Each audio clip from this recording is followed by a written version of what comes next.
Welcome to Digital Hospitality. I am your host, Sean Walchef. This is a Cali BBQ production.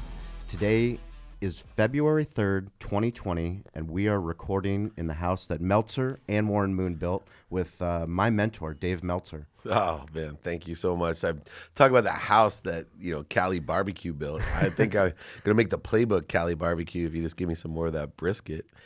Well, we didn't bring brisket. We forgot the pulled brisket. pork. I was trying to negate my kosher brother, but yeah, it was the pulled pork. Well, I think that's part of our teaser. We're gonna bring brisket next time. But one of the coolest things about the podcast world, about the digital world, about if you're new to listening to this podcast, digital hospitality, it's essentially our thesis, and our team is working very hard to educate other business owners, to let them know that we live in a world where you have to be digital. You have to think about all the touch points that a customer takes to your journey, to your business, whether you offer a product or a service, as well as the hospitality business. Every business needs to be in the hospitality business.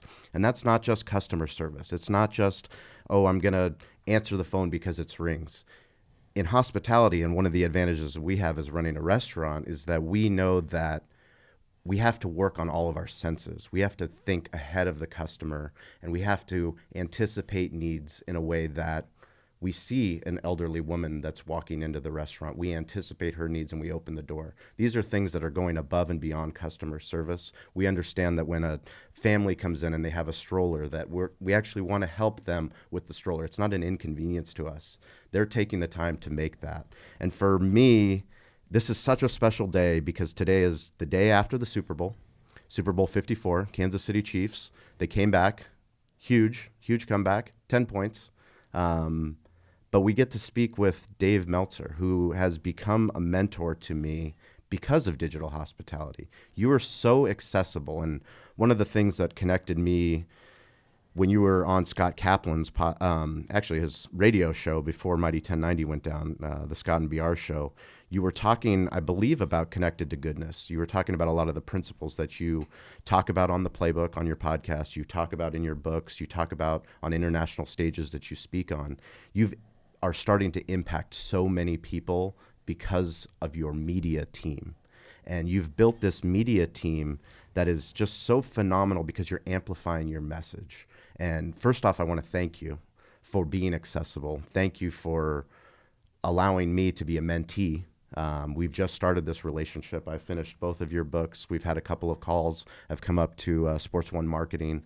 I've had incredible interactions with everyone on your team, Colleen, everyone that's been, even Fenster. I mean, last time I was up here, Jeff Fenster, who was on this podcast last week. Founder of Everbull. I've been mentoring since he was 5 years old.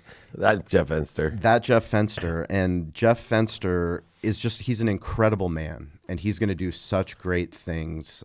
He already has done great things. And the fact that I was able to connect with him through LinkedIn is kind of back to why we were able to connect, and it's accessibility.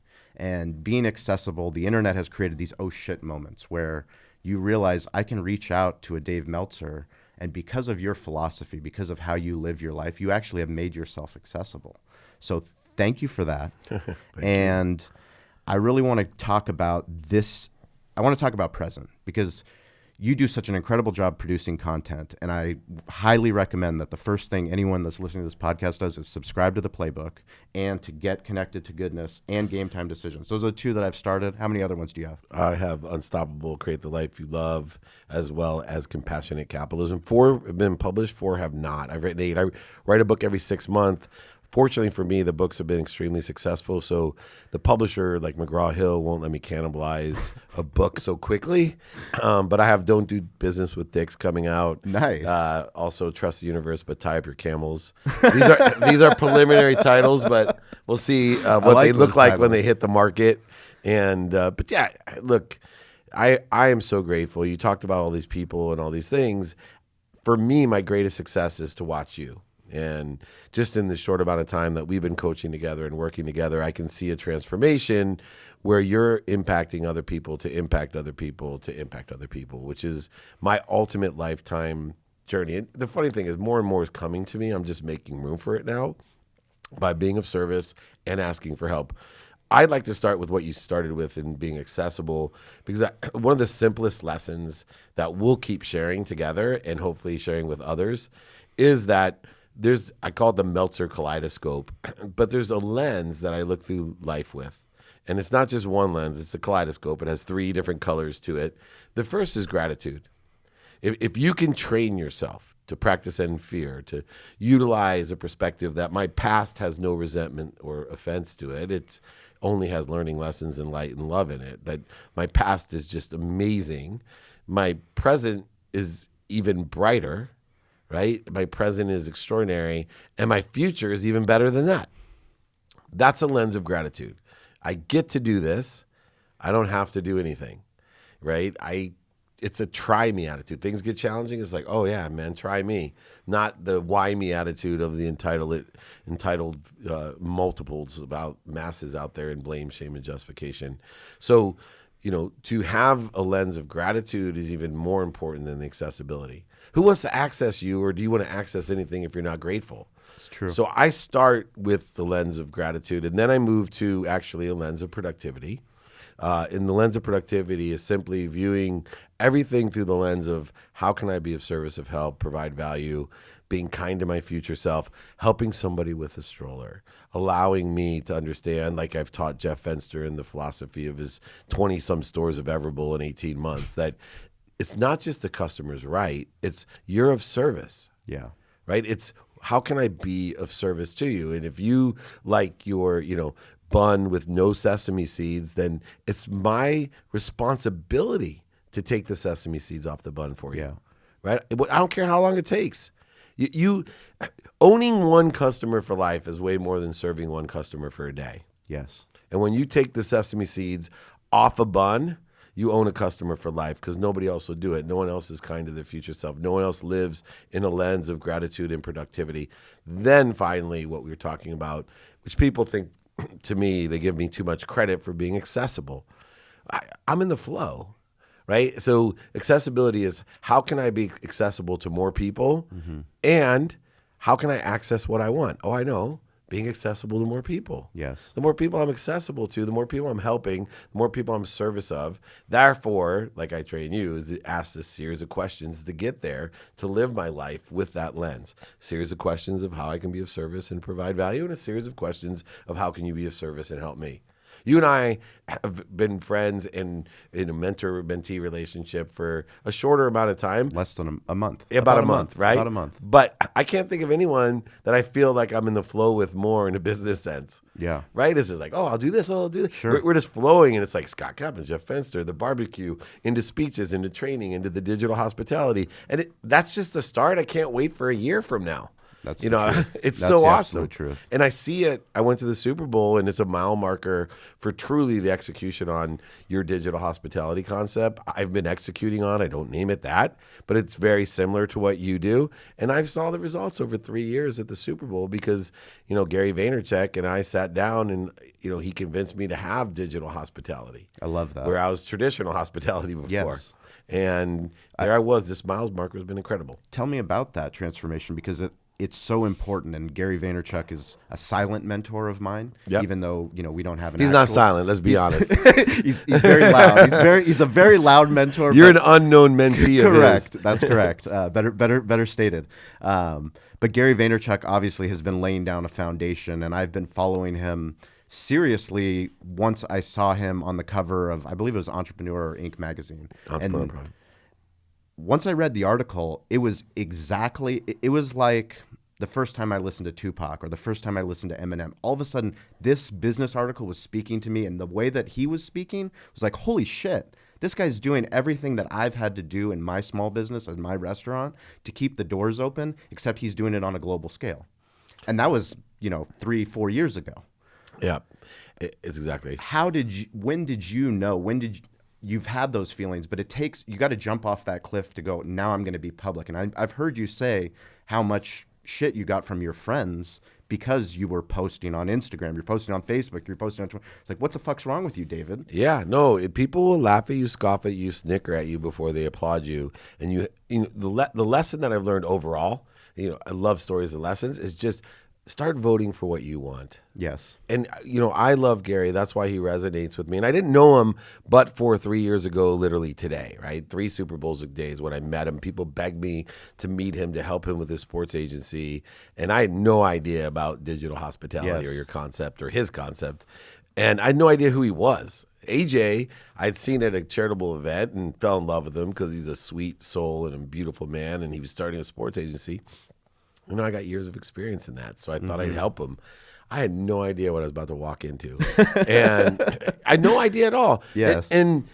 But when I started learning about Gary, which is different than AJ, what I loved about Gary is what transformed me years ago when I lost everything was a neighbor of mine who wasn't a close friend, but he had this great saying that it rang in my heart when he said it. He said, "David, it doesn't." He goes, I'd rather have people hate me for who I am than love me for who I'm not.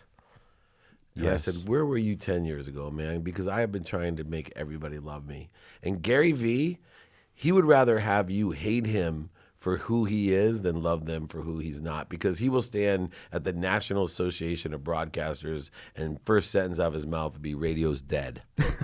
Right? That's exactly what Scott Kaplan told me. He was sitting in the audience, and he was like, holy shit. Who is this guy? Mic dropped this whole room. On the first sentence. And they're paying him, hundreds of thousands of dollars to come speak. Yeah, and he mic dropped. Like I was with him at Super Bowl this year for our anniversary, and he wanted to do a longer interview, and he didn't want to. I wanted him to, or we thought I wanted him to. So we sat down. Old Spice was so cool, gave me this great studio. I love that. Right that on great. Radio Row. It was awesome. Your media Dana team White did a great job capturing all that content. Amazing, right? Dana White, of course. Yeah. Yeah, Katie Couric, Dana White. It was. I still don't believe it happened. Donovan McNabb and the Old Spice guy. Only going to get it's only going to get bigger when they see that. Exactly, absolutely. But he sits down and I said, sit on the barber chair, and my first question was, "Hey, G, I know no one really asked you this, but is there anything I can do for you?"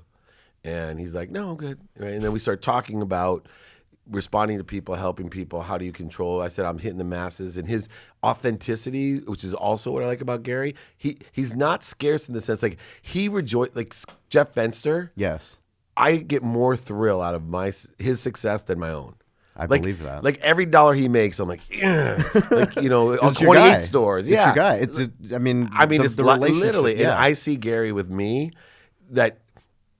He votes for me. Yes. Like he literally votes for me, and it means so much that I'm like, man, I'm starting to hit the masses. How do you make sure, like, I want to be sincere in helping people. What if I can't get back to everybody myself? How do I manage expectations of who I can get back to, how I can get back to you, where I can get back to you? How can I do this? And his first reaction wasn't to help. It was just like, oh man, that makes me so happy. Yeah.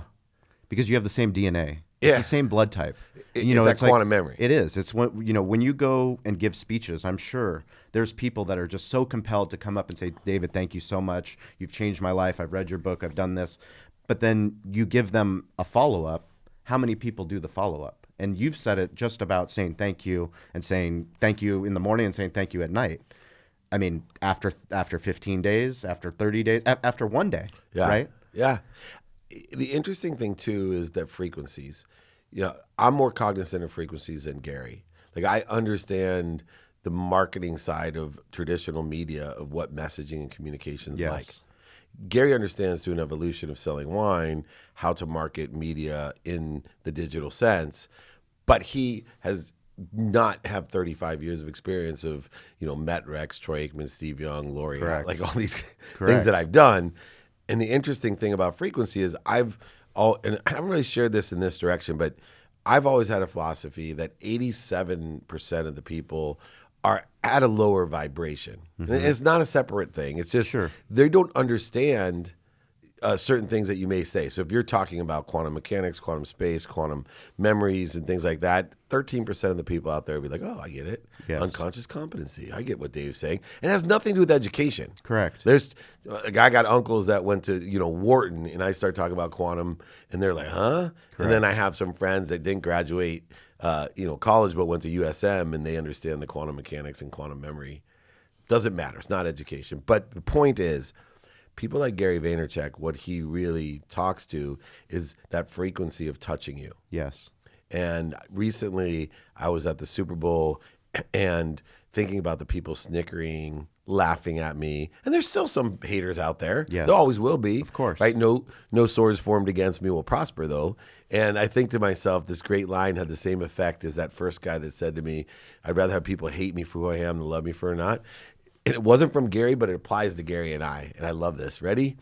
And it's about those people that will laugh at you. You too, Sean, is your family's going to say, what are you doing? They've been saying, I mean, people that I love, people closest to me, they've always said, what the fuck are you doing? Yeah, I love Why are that. you opening a barbecue restaurant in 2008 in Spring Valley? What are you doing? Yeah. But you've got to do that. And that's exactly to your point. So here's a line that's going to hit you in the heart like it did me. And it's an old line that I just forgot about, but it's, lions don't lose sleep over fretting the sheep. Wow. Right? All you sheep, you can vote against me all you want. But the lion's going to walk in the pride, right? He's going to walk in pride by himself at the top. I'm not going to lose any sleep over sheep. And there's plenty of sheep out there that vote in the wrong directions and vote against you and vote. They don't know what they're doing. The good thing about sheep is as easy as they vote against you, they turn immediately and say, I'm so proud of you. I always knew you could do it. You're the best. I love you. That's correct. I'll buy all your books and I'll do everything for you. Look, I'll invite you out on my parties and beg you. Right? That's correct. You're a sheep, dude. That Be is a so lion. correct. Be a lion, and you're a lion, Sean. Well, I appreciate that. And actually, I want to go back to what you said. So you're with Gary Vaynerchuk at the Super Bowl. It's your guys' third anniversary? Yeah, that's where we met. One of the things that always resonated with me and Scott Kaplan and I talked about when I was deciding if, am I going to reach out to Dave or should I ask Scott to reach out to Dave? How's this going to come to be? And he said one of the most powerful things that you taught him, which you're teaching me now, is to ask for help. Yeah. So when you asked Gary for if you could be of help, what did he say? So it was interesting. He actually at that time allowed me. Really? Yeah, which is pissed him off. Which is anti-Gary. Yeah, which is worse. And that's a man thing, I believe. And he's so anti that it helped me in my relationship because he kept saying, because I was helping the sports agency, right? Yes. And I had such access. So he was like, you're ahead of me. I don't let anyone get ahead of me in giving. And I use that to my advantage because I needed his help more than he needed mine. Gary can, pay for people, hire people. He could figure the shit out. Sure. Right? But I have some gems still. That's why I You asked have Gary. Relationship capital. And I have situational knowledge. Yes. I'll share a secret that I shared with Gary that a lot of people don't know about sports agentry. I said, Gary, all these idiots are going after the same players the same way. I said, when I go to Super Bowl, I make sure that the assistant trainer, the locker room guys, that they all get tickets to the Maxim party or the Playboy party or the Sports Illustrated party. And everyone's always asked me, why are you giving that guy a ticket? Because those guys never get fired. Correct. They never get moved from the team. They're the most grateful people in the world. They're the best friends you can have. And guess what? They have the best access ever. Right? When the trainer says, dude, have you ever met Dave Meltzer? You got to meet him. Guess what you do? You go meet him. Yes. When your agent says you got to meet Dave Meltzer, you got to meet him, you roll your eyes to the back of the head and figure, what can this guy do for me? That's so powerful and so important because so many people, when you think of the stadium and you think of the Gladiator, they always want to be next to Russell Crowe or they want to be next to the King. But there's so many other people that cause that event, that 100-day celebration to happen. All those people, you could be of service to them. And who knows what they could do for you. Yeah, if you're not bringing a gift to every person at a registration desk to the events that you love to go to, you're a moron. Absolutely. You're a moron because those people keep coming back and volunteering and they usually give them the same position. Correct. And especially the head lady. Correct. If you're not bringing something substantial, not a Dave Meltzer Connected to Goodness book, but something nice. Something thoughtful. Yeah, I had the lady at this Ray Lewis party and wonderful woman. I kind of recognized her and she's like, oh my God, Dave, I follow your stuff. I love your success. I'm so happy for you. I'm one of your first followers. She goes, you gave my husband this watch. No way. Yeah, she goes, That's and I got awesome. you a suite at the Lakers. That's so and then awesome. keep going. She's like, yeah. And I'm like, he's still wearing it. Yeah. I was like, is that real? Shit, I don't know. But no, honestly, people haven't figured this out. And I don't do it to get anything. Correct. You do it because you can't live your life any other way. Yeah, and I started you just can't do it. And the strategy evolves. Like Gary too, from being a great guy and a nice person. Like we have awareness to things. So because I didn't care who you were, and for years I did the Lee Steinberg party, and I let everybody. I started seeing because the dots connect backwards. I started looking and saying, "Geez, it's really good that I was nice to this lady." Now she's doing this for me. Hey, and I didn't do it initially because of that, but I learned all the lessons where now strategy has come out of it, but it's still not an intentional strategy. Absolutely. I still, though, look, I always say you don't know who the gatekeepers are. It's when you learn not only the series of questions of how you can be of service or of help, but also, which you're going to have to still work on too, and Jeff and Gary, is receiving. Yes. Right? Where I'm getting really good is to comfortably feel good about, hey, do you know anybody that can help me? I was on the phone, just did an interview this morning, and, typical most people, hey, Dave, what can I do to help you? And I just straight out said, you know what? I need to impact over 1 billion people. I need more stages. Yes. Right? I need more stages. So if you're, parents, it was a younger kid that I was helping out. He's in a dorm room. I could tell. I'm like, if your parents, your aunts, uncles, anyone has annual meetings or, belongs to big groups, I'll discount it, whatever. I want to impact people, please. And he just came back with like, oh, yeah, I have a great idea. My dad's the president of this, and they're looking to hire a speaker. And I'm like, right. A year ago, I wouldn't have asked. Well, I mean, I think that's part of the, you talk about, there's a book that I absolutely love. It's called Top of Mind by John Hall. But he talks about those things when the universe speaks to you, there's ways that, we're helping the universe along by doing thoughtful things, by living our life in the right way, by being connected to goodness, by doing those things. All of a sudden, like for us, when we go to KUSI News, we're so fortunate that Tommy Sablon, the producer, we've established a relationship. He needs something for last-minute Super Bowl ideas for a segment they're doing. He texts me, hey, are you available? Of course I'm available, of course. And then I text Derek, who's my business partner. He owns the butcher shop. We bring Steven from our catering team. We go there not just for the segment, but we go there to feed the camera crew. We go there to feed the lighting guys. We go there to feed the assistants. And all of a sudden, we're making an impact on the station, whereas a chef might go and they'll just bring enough, for the show. Right, yeah. We're taking care of the entire thing, and that leaves a lasting impact. Not just on Tommy, the producer, not just on the anchors. We did bring brisket. Now the truth comes out. We brought brisket for KUSI, but not for Sports But the One universe marketing. takes care of Sports One marketing because he didn't bring the brisket. Now he has to come You're back. You're going to get so much brisket. It's going to be ridiculous. They say this brisket's so good they send it to New York. This is true. People in New York want his brisket from San Diego. This is true. That's unheard of. That's an Ari Siegel story.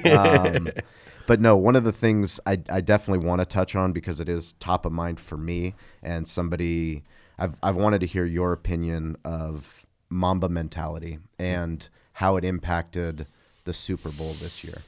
So, I've been blessed to know Kobe, to interview Kobe with Tencent, into China. He's huge in China, great ambassador to Chinese Basketball Association, et cetera.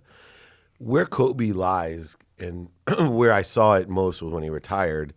I've had my seats on the floor with Diane Cannon. I've watched him play for years like everyone else. But when you say Mamba Mentality, it's a spirit of excellence. It's more than a mentality, right? It's more than a mindset. It's a spirit. It's a spirit of excellence. And so if you look back, and this is where I started to see as Kobe, his life ended, I said, man, he had a spirit of excellence when he was young. Most people don't know this about Kobe. First conversation I had with Kobe Bryant, we were talking about movies because he was doing the Academy Award stuff, right? Yeah. This is after he's playing conversation. And what's so he when he went to win his Oscar, right? Yeah, he hadn't been Dear even Basketball. nominated for the Oscar. He was doing the movies. And Okay. I've done some movies, and so we're talking and, we were talking about it and I started realizing, man, like everything he does, he has a spirit. When he was a kid, I go, what's your favorite movie? He said, Rudy. I'm like, Rudy's your favorite movie? I go, guys like Dave Meltzer love Rudy. Yes. Right? 5'7", Sure. Played college football. Everybody said I couldn't. I'm an average Division III player. That's the Rudy story. I know Rudy Rudiger. And I said, how is Rudy your favorite movie? How does that resonate with you? Since the time you were in the 7th grade, everybody thought you would be a professional player. You were recruited, your dad was in the military. Every place you went, you were recruited, like literally recruited at that age. How is Rudy applicable to you?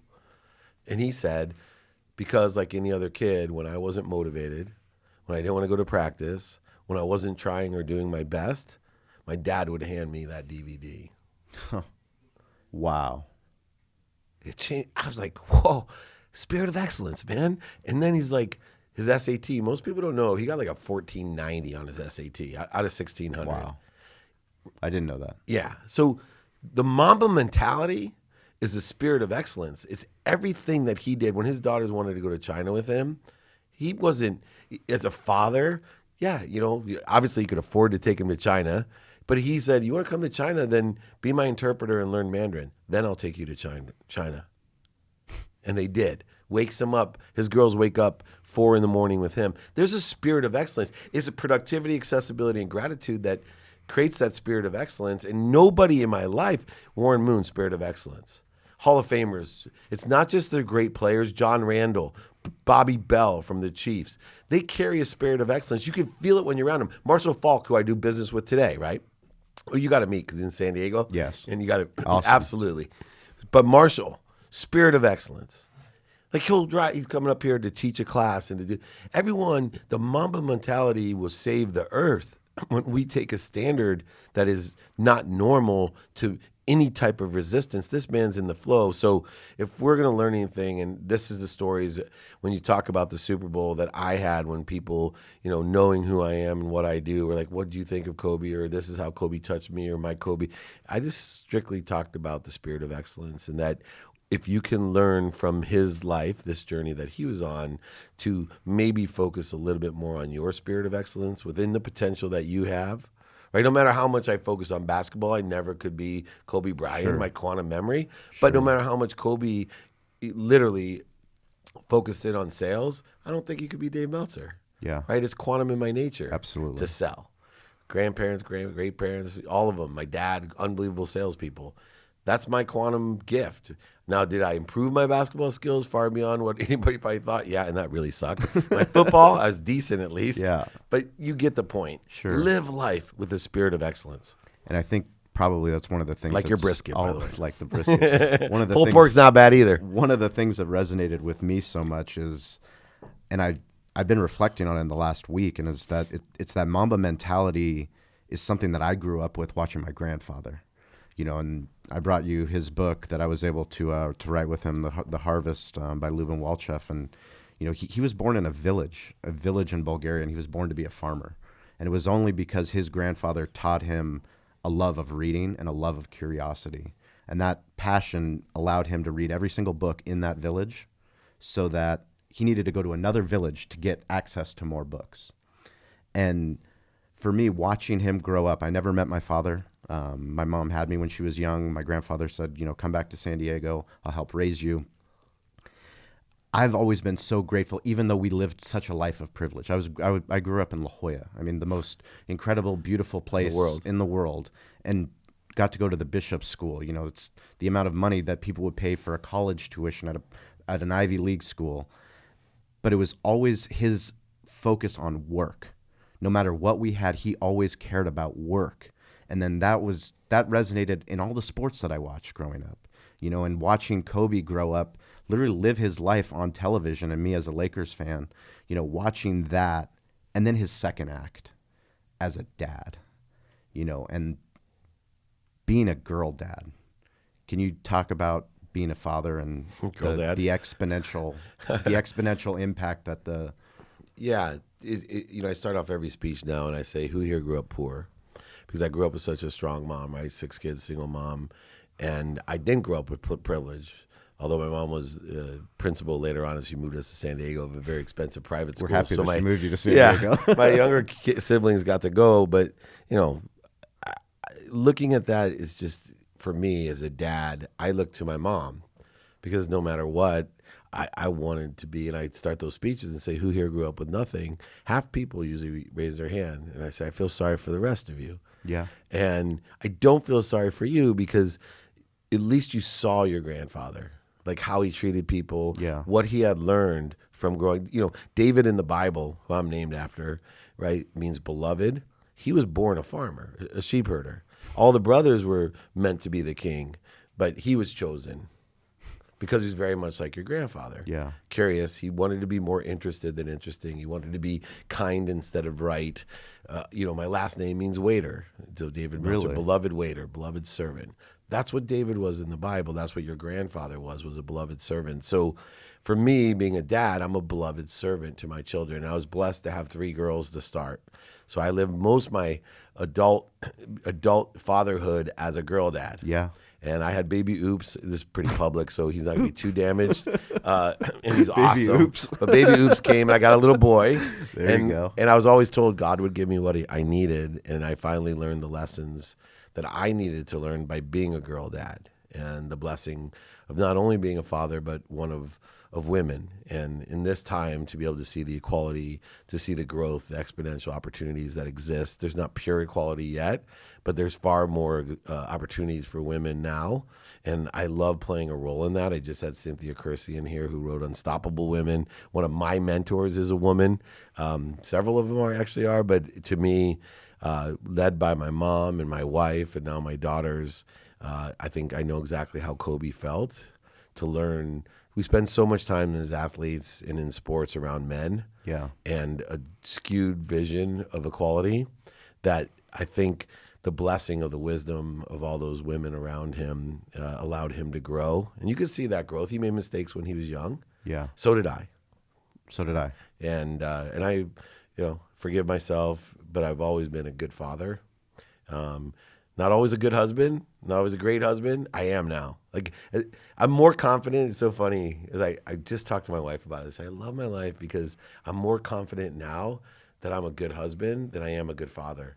And I said for 2 reasons. One, I really focused, and it's easier to be a good husband than it is a good father. Yeah. And 2, my daughter started getting into being teenagers and 20-something. And I said, even Mother Teresa flies across country with 3 teenage girls. When she lands, she's no more a saint. Right. She would lose her cool. That's right. Well, it's fun. I have a 3-year-old. My son's going to turn 3 in this summer, and my daughter's going to turn 1. And I've been reading all the parenting books, and one of the things the parenting book said exactly that is learning how to be a good husband is going to teach my son and my daughter the relationship between a man and a woman. Yeah. And it's often forgotten because it's all the focus is how do I be a good dad? How do I take care of a girl? How do I take care of a boy? But really loving my wife and being there for my wife and being understanding, they're watching what I'm doing. And they're much smarter than we give them credit for. At the Super Bowl party, my son gave me a huge compliment. He didn't even know it. They were talking about boyfriends and girlfriends, and him having a girl. He's 9, right? Like how old he'd be when he would have a girlfriend. And he was so cute because he said, "Well, Daddy loves his girlfriend," and the whole party went quiet. So did I. I'm like, "Shit, dude, is this getting recorded?" Like, what are you talking about? And so the woman who had just met him that day is like, "Oh, who's your daddy's girlfriend?" And I'm hoping he's going to say someone way out of my league, like that he's just heard me joking about. Right. And he said, "No, my mommy." That's and amazing. I was like, that I've reached the pinnacle of relationship that my son's perception of the woman who I adore the most in my life, respect the most in my life, and I'm so grateful for more than anyone, even more than my mom is my wife.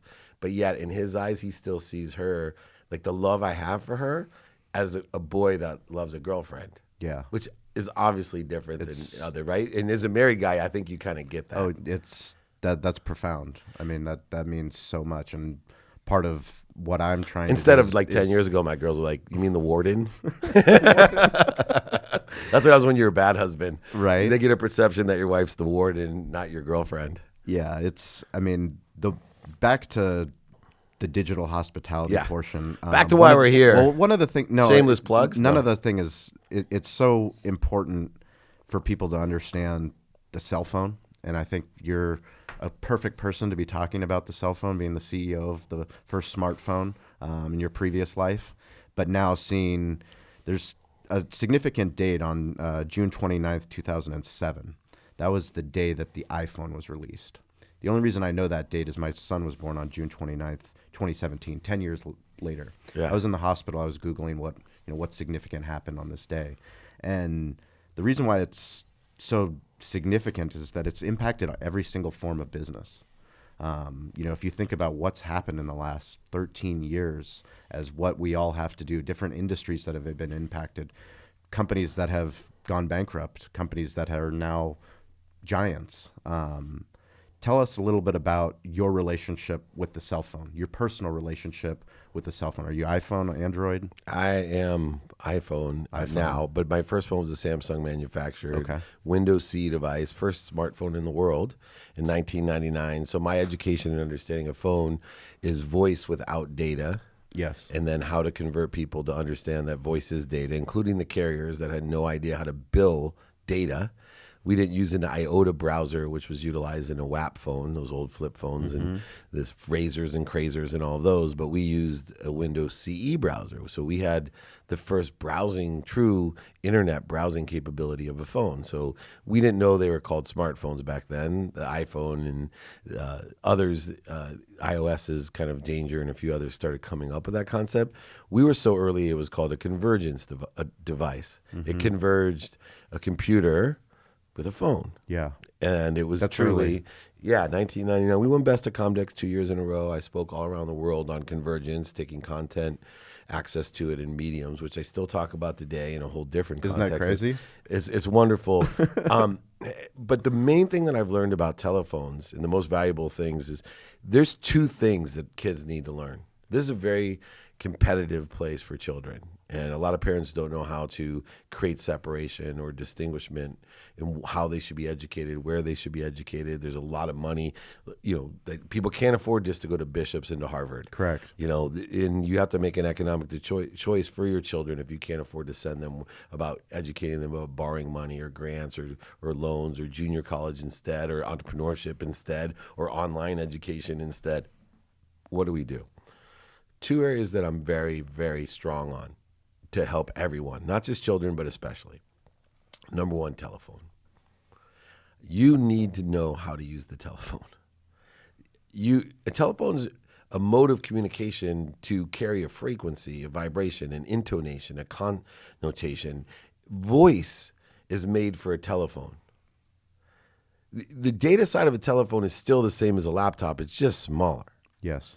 When voice becomes ubiquitous, there won't even be a handheld device, right? When voice is ubiquitous, that means that in the air we'll have a hologram or a 3D rendering of what we're talking about.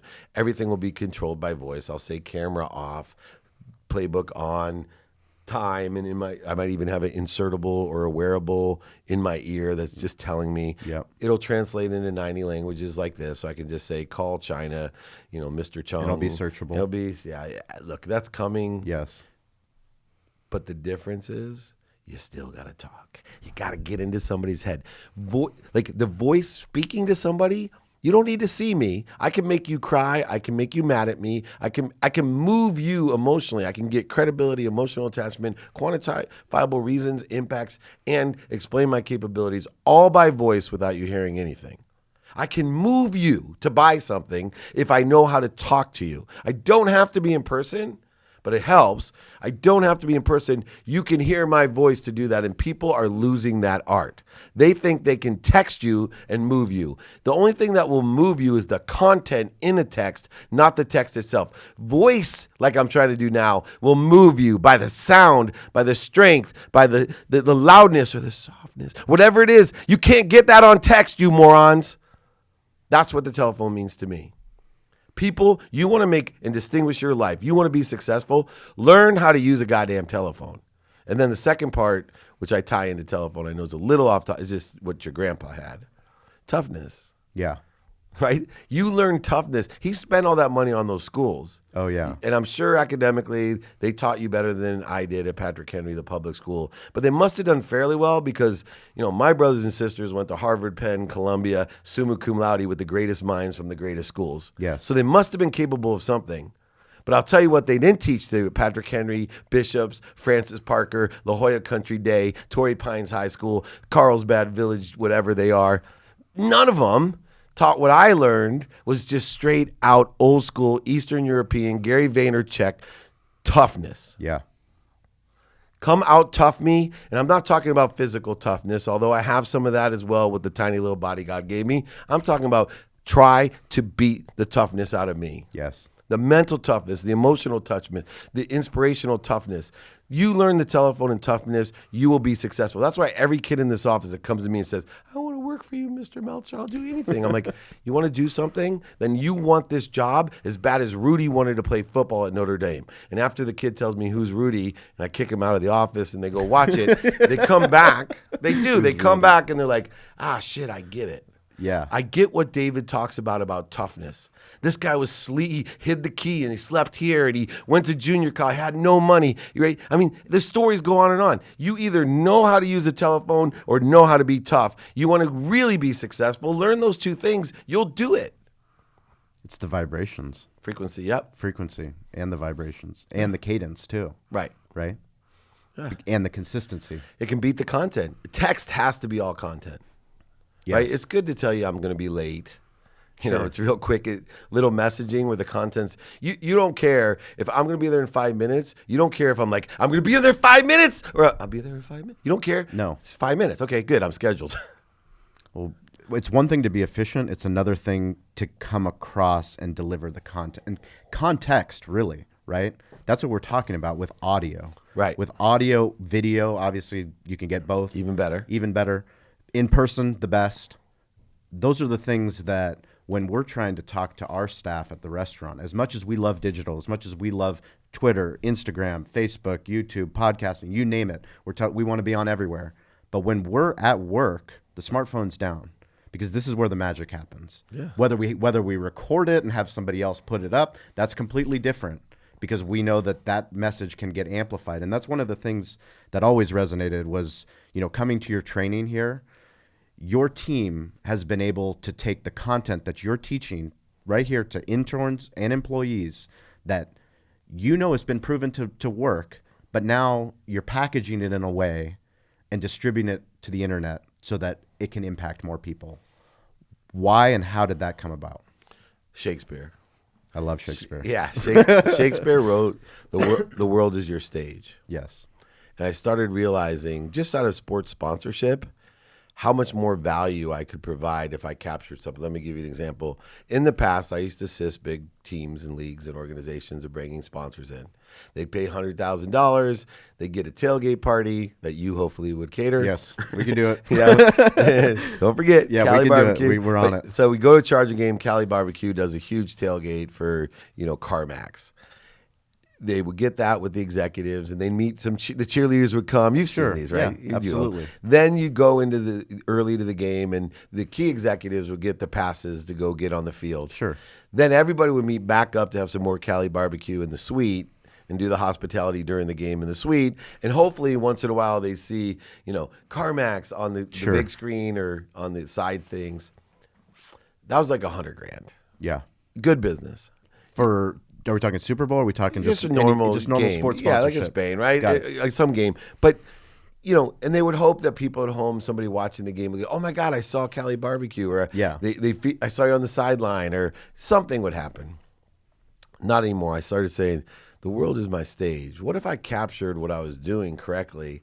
How much more value, how many more hundreds of thousands of dollars of value when only like this many people were seeing that and it was more about the hospitality? What if I now could go to CarMax and say, look, I'm going to videotape Cali Barbecue doing the tailgate. I'm going to videotape you on the sideline talking to Phillip Rivers and Spanos and all those guys, meeting Dan Fouts and seeing the cheerleaders. That's the value. Yeah, then that's unbelievable, exponential. That is the world we're living in. Oh, just get ready. That is it. It's even more because then I'll go to the suite and I'll get all those conversations of your biggest dealers, right? Then what I'll do is I'll edit it the same day. I'll give you a highlight video that's way better than the game. Oh, I forgot to tell you, I'll go before the game and have the team run all the assets that you bought. Yes. That say Cali Barbecue or CarMax, whatever. And I'll capture all that. Then I'm going to mix up a video and put it into different formats for LinkedIn, for Instagram, for Facebook, for Twitter. Correct. Then it's going to be distributed, and you're going to send it out now to all your dealerships across the country, and they're going to send it to all their customers. Correct. And millions of people are going to get the best, highest, use. Highest quality of that sponsorship. And it's perpetual. It's incredible. It's perpetual. Meaning 5 years from now, some Charger fan is going to look at the CarMax and this video is going to come up and it's going to have cool music and they're old players because Phillip Rivers retired now, but now they're in the Super Bowl and they're going back, and then someone else is going to utilize it. They're going to take a portion of that video and use it in their video to show something else. It's where all the magic is. That's Meltzer Capture, magic. That is Meltzer magic. Perpetuate. Correct. And so that's what I do. But I'm the only one. This is where I'm different than Gary, is that I took a monetization 20-year plan. Like Gary May had a 2 to 5 year plan. I took a 20-year plan on what I was doing. How I was going to capture everything, store it, reposit it, make it searchable, how I amplify it over the next 20 years, and how do I perpetuate and monetize it over the next 20 years. And it broke down. Everybody's worried about viewership, right? The ego is telling you you only have so many viewers. I literally told everyone when they were laughing at me, I just want to impact 2 people that will impact 2 people every single year.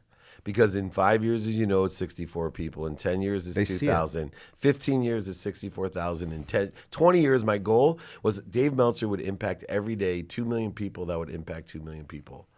My kids won't ever have to starve. My grandkids can live off of that in 20 years. Meanwhile, but you wouldn't want that for your kids. No, but monetization-wise, right? Yes, correct. But meanwhile, everyone wanted 2 million followers in year 1, and then they didn't get it. They quit. Or they're worried about the ROI. Yeah. What's the engagement? How many people, exactly what you said, how many people are consuming the content when really the most powerful thing is actually making the content? Because once you're making and capturing the content and you're smart enough, because I was able to eavesdrop just as we were setting up the students today for the podcast, it's exactly what we do with our team. It's understanding that it's not about us owning the content.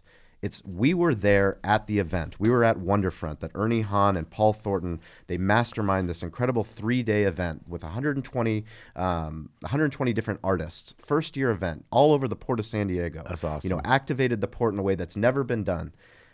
We came in and added value to them by helping their key sponsors capture content that they were already doing. We were already there, and we said, hey, flagship cruises, you guys are activating on the port. You're one of the major sponsors. How about we come and we film a video just for you and give it to you with your logo for your marketing team so that you can have content to feed your social channels in a way that no one else is doing.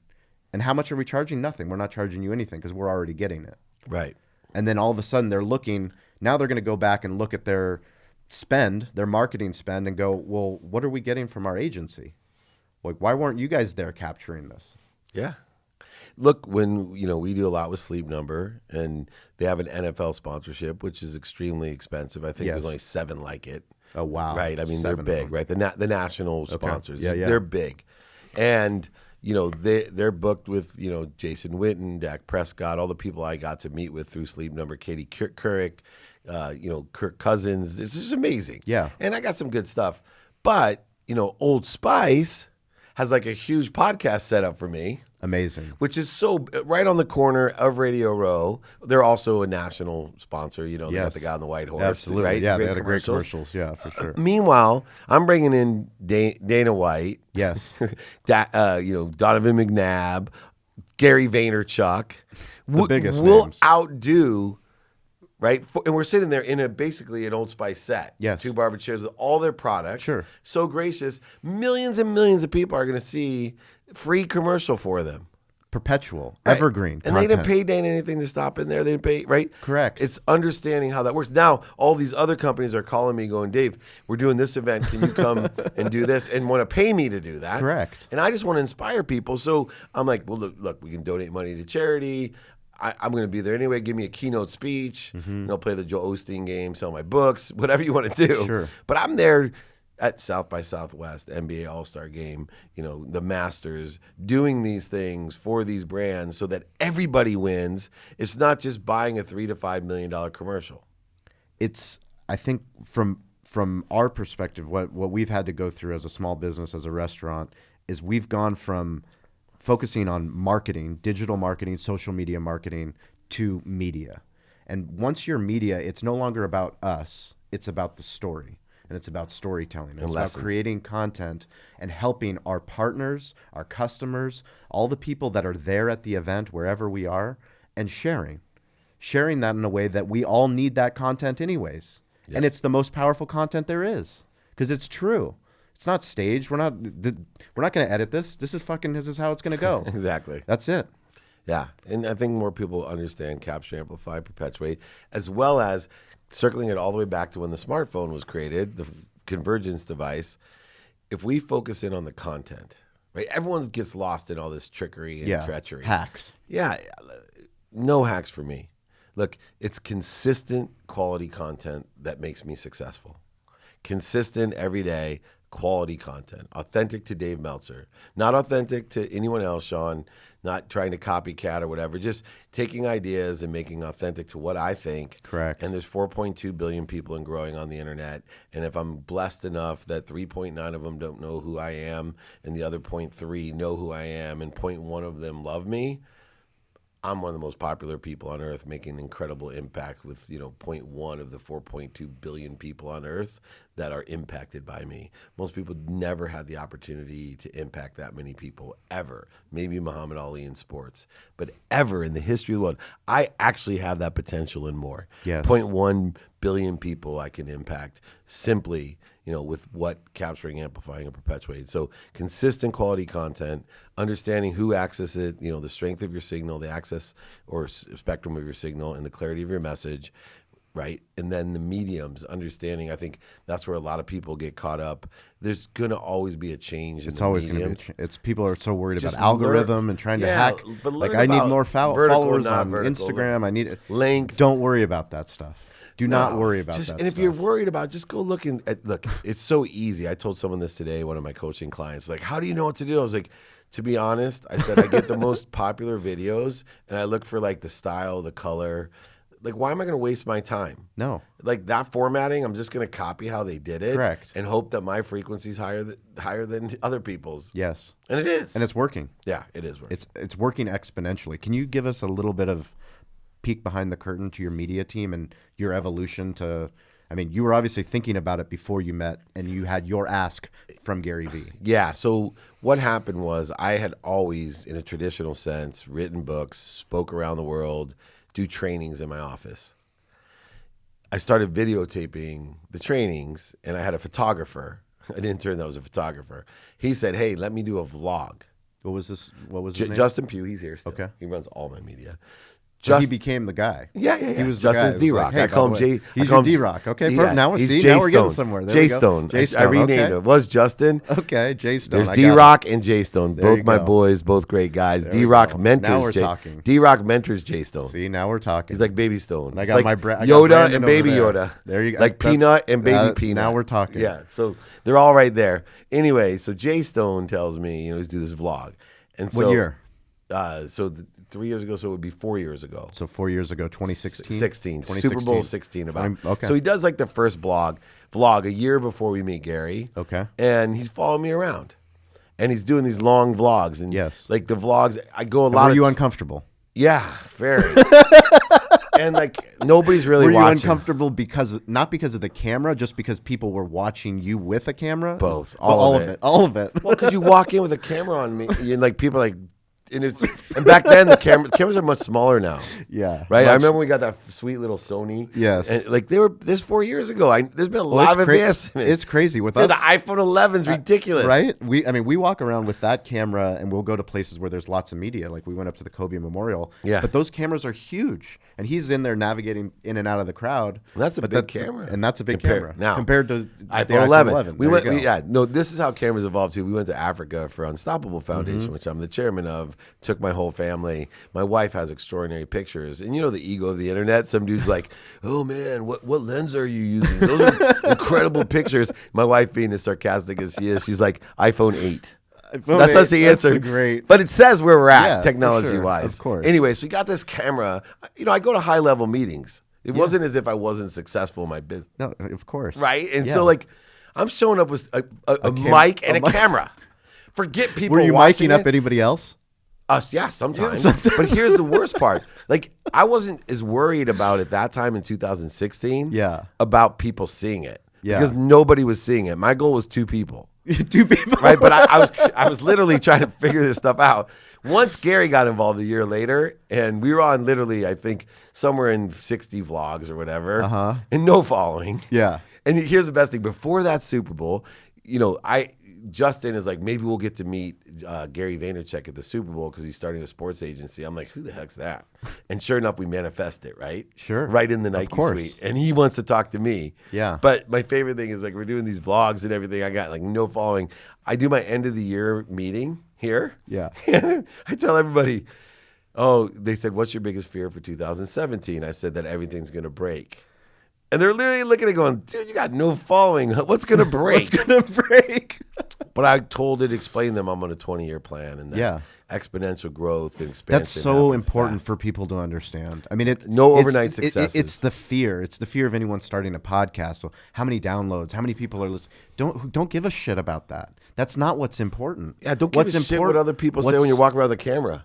That's true too. But what's important is that you're creating the content that your heart desires. Like literally, you're manifesting what you know in your heart is what you want to do. And there was a reason. I mean, when we started this podcast, I think it was when we brought Brian Smith, the founder of UGG, above the butcher shop. One of my closest friend, right? I just heard that on a recent podcast. I can't believe that. But, I read his book, and then we had him in above the butcher shop, and we're sitting there having this incredible business conversation about how he made this, iconic brand and how he struggled selling, shoes out of the back of his van at Sports Arena, And I'm like, this is the most amazing thing that's ever happened to our barbecue restaurant, any kind of career, and it's only because I'm doing what I want to do. And he lost everything. Joined my mastermind. He said, I literally used my last $100 to get here to this mastermind with Dave Corbin and Greg Reed and myself and Rob Angel, the founder of Pictionary.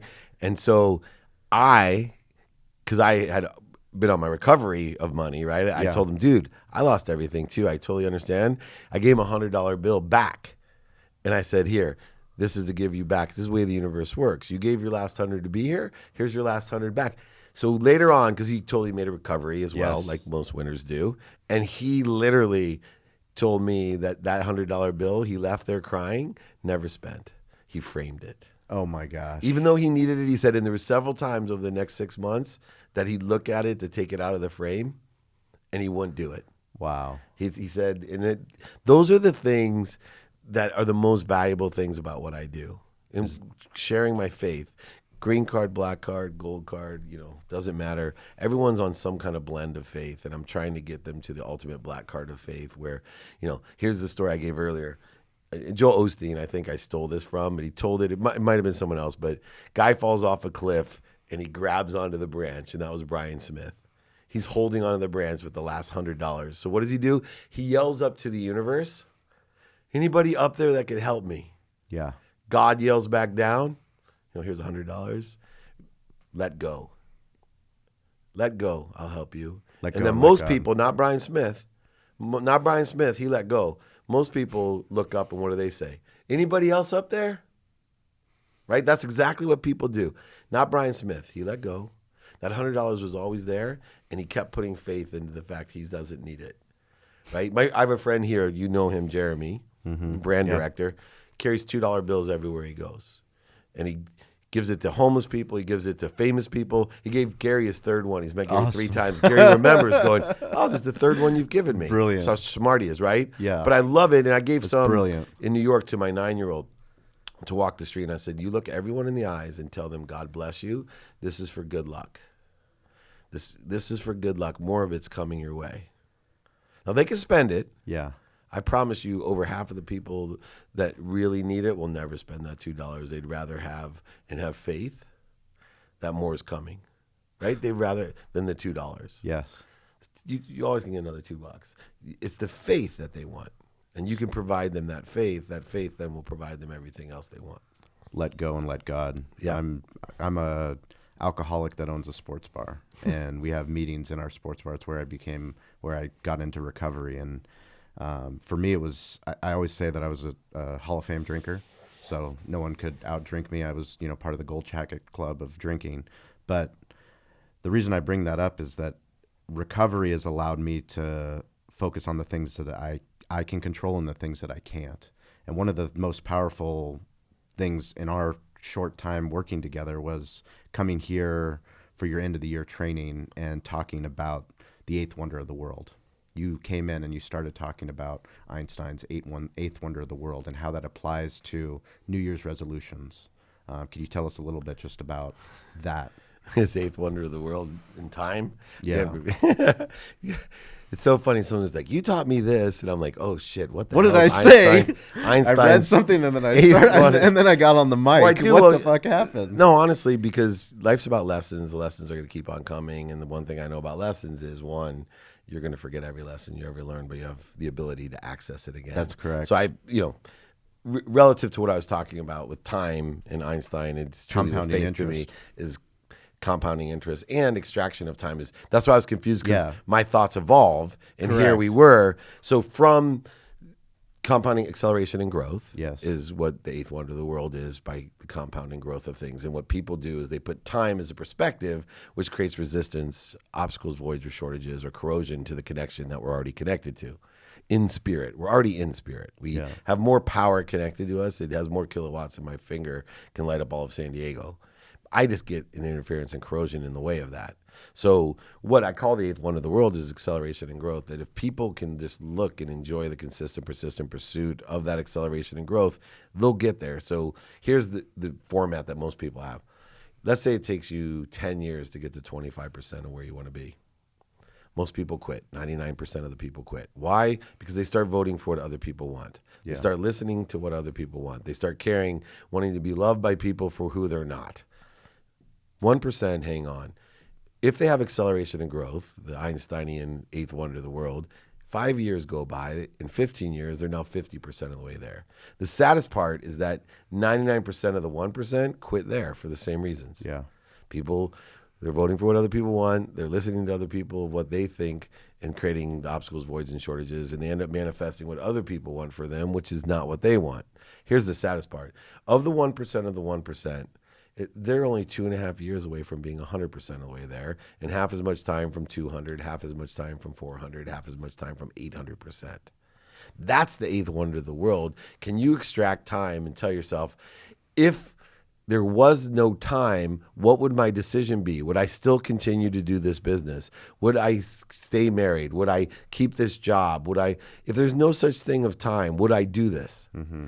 That's where faith exists. When you extract time and understand exponential growth and expansion and compound interest, you literally can live with black card faith. Yes. It's okay to blend sometimes. Sometimes I make decisions with green card faith, gold card faith, platinum card faith, but I try my best. Here's the irony I have about faith. Every time I have black card faith, everything works out for the best. Not immediately, but looking backwards going, oh man, I'm so glad I did that. Total faith decision. But knowing that, being in the position I am, studying what I study, there are times that I literally still have green card faith. I blend it, right? I mitigate the risk. Yes. And I tell myself, no. If you had black card faith, here's your decision. Go with that. No, I'm too afraid. I can't do it. I'll hedge it. I'll go with gold card faith this time. And guess what? I end up shorting myself because I'm creating interference, corrosions to the connection to that which I'm already inspired to, the greatest sort of light, power, the thing that keeps you sober. Yes. The thing that makes you purposeful and passionate and profitable. I live my life one day at a time. Yeah. Right? I have put more people into rehab than I know, even though I haven't admitted to or been an alcoholic. I always say I put more people in rehab because of my partying skills. Sure. Well, I've got extraordinary party skills. Exactly. I'm a great recruiter. Yeah. I've always been a great recruiter. I don't have a quantum memory for the addiction to alcohol. Yeah. So I could stop, I do for tobacco, for nicotine. Mm-hmm. I never smoked a cigarette in my life, but couldn't stop chewing tobacco. Mm-hmm. My dad smoked 3 packs a day. My grandpa smoked. My other grandpa smoked. My mom smoked. All had difficult times quitting. It's the hardest thing I've ever had to quit because I have a quantum addiction like you do to alcohol. Correct. If today you gave me a pouch, a skull pouch, one of those things, there's no doubt in my mind, and I haven't done it for 13 years, I even had 1 ounce of nicotine. If I had that in my mouth, it would only take about a week until I was leaving this podcast to go rush across the street because I couldn't stand it. I may have to say, let's cut so I can. That's how bad and I know people with drugs and alcohol that feel the same way. I'm just blessed that wasn't in my quantum nature, because I'd be screwed. Yeah. Well, maybe dead. It's important because, at least for me, when I'm talking about the principles of AA and talking about the recovery, it's getting back to the one day at a time. And it's getting back to understanding that there's things outside of my control that I can't control. But it's also understanding that those little daily habits, back to that Mamba mentality, the exponential power of including daily habits into your routine. And after that training that we did on the 30th, I said that every sunrise I was going to be grateful, and every sunset I was also going to be grateful, both at those times. I was going to ask, who can help me at sunrise and who can I help at sunset? But I also wanted to get back to an active lifestyle, back to being a good husband, being a good father. I know that I'm out of shape, and I know that, I've put on the pregnancy weight that, people joke about with women, but I know that I want to be a great father. I want to be a great father to my daughter, to my son, be a great husband. And on January 13th, I started my sunrise gratitude run. Yeah. And I call it a run. Picture, brother. I call it a run, but it's not really a run. It's more of it's not yet, correct. And I think part of the problem is it's also become my meditation. It's allowed me time to think. It's allowed me to live a proactive lifestyle. And I always realized the reason I hated running before is because I always wanted to be a rabbit. I always wanted to be a rabbit. I always wanted to run with the rabbits. But what I'm starting to realize is that all the magic happens when you're a tortoise, because the tortoise shows up. And he shows up every time, every day, no matter what. And that goes back to the Kobe mentality, the Mamba mentality, my grandfather's mentality, Meltzer mentality, Gary V mentality. Is you're working long. You're working long because it doesn't matter about today. It doesn't matter about tomorrow. Actually, what does matter is the present. That's the only thing that does matter, is that we do that in the present and that we appreciate it. Back to gratitude, because we have to be grateful for the things that we have. And those first 3 days, it hurt like shit. My fucking legs hurt. My shins hurt. But I started crying, honestly, during my run, listening to my music. But I started crying, thinking of you, thinking of all the things that have happened into my life, doing exactly the purpose-driven life that I want to have, being connected to goodness. I just interviewed Nick Hardwick, who was, a childhood hero on the Chargers. I was able to interview him and his wife for, our podcast. I was able to do a workout with him on Christmas Eve. I'm like, how am I being able to have all these amazing things in my life? It's because I'm finding my center, and that's the name of his podcast. It's all these different things that are happening. The universe is speaking to me in a way that I'm just grateful for every opportunity that I have. That's awesome. What you do one day at a time becomes every day. It's a really important thing to think about. And I love the fact that you're in that period of life that I was with my wife, when I said things as I was on the upswing again and wanted to be grateful to my wife for everything she did for me. I said, what do you want? Anything you want in the world. You want to go on a trip? You want a new house, a car? I wouldn't be here without you. You slapped me across the face when nobody would. You told me no when everybody else was telling me yes. You're the reason that I'm here. What can I do for you? She said, because I was about in the shape that you're in, right? She's like, you need to take care of yourself. I'm like, well, I put my family first. I put my activity I get paid for second, and I put my health third. And she said, no, you need to put your health first. If you take care of yourself, Dave, I know you'll take care of everyone else. You're not taking care of yourself. So I did the same thing. I said to myself, I wasn't as aggressive as you. I said, I'm just going to put on my shoes. I ended up in the gym. That's step one. Step one is putting on the shoes. I did. And I ended up with all my clothes on. I drove to the gym. I told myself I was going to tap the door, turn around, and go home. I went in, looked at the elliptical trainer, said, I'll give it 5 minutes, just as my first day. And I ended up giving it 15. Felt like crap. Yeah. And here I am, so many pounds down, feeling so much better. I spend a minimum of an hour a day, every day on my health first. No matter where I am, what I'm doing, I will miss podcasts, meetings, interviews, bank account, whatever. It doesn't matter. I'm getting my hour in. Yeah. First Super Bowl ever I went to, every single morning, 7 a.m., I didn't miss one workout. That's so awesome. Killed it. That's so awesome. And Don't you feel better? Mentally. Exactly. Physically, yeah, of course physically. But mentally you feel better. No doubt. Well, we got time for one more question, my brother. I would like to know how for you, what do you need help with? What's top of mind for you and your team? I really appreciate that. Not as much, more than I ever have. And I am brave enough to tell you what I need. I need people to share my content and allow me to have more opportunities to impact people. So whether it's, getting good guests on the podcast, reading my books, stages, if you do annual meetings, if you have groups that you want me to motivate, inspire, I can impact and change. As you know, the more people that can get exposed, I'm really good at conveying the message now, and I just want more opportunities to share my content and do good deeds. Please, if you take those two things, looking at everything, real simple things, just try to do as many good deeds in a day that you can and share my content and allow me to have more opportunities to share my content. Oh, I'd be so grateful. So thank you for asking. No, we're beyond grateful for you and your time. I know usually you're on the 520, and I got an extended version of that today. Yeah, he brought free food. You want more than 20 minutes with Dave Meltzer? Bring quality food like Cali barbecue, and I got brisket coming next time. There you go. Amazing. So if you're listening to the audio podcast, please check out the video as well on our YouTube page, Cali Barbecue Media. But follow Meltzer. Everything we talked about will be in the show notes. Thanks to Stover, our producer. You got an incredible media team.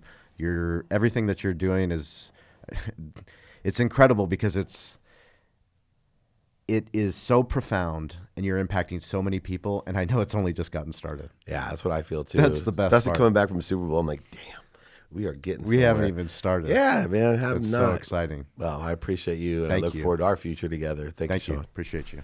Take care.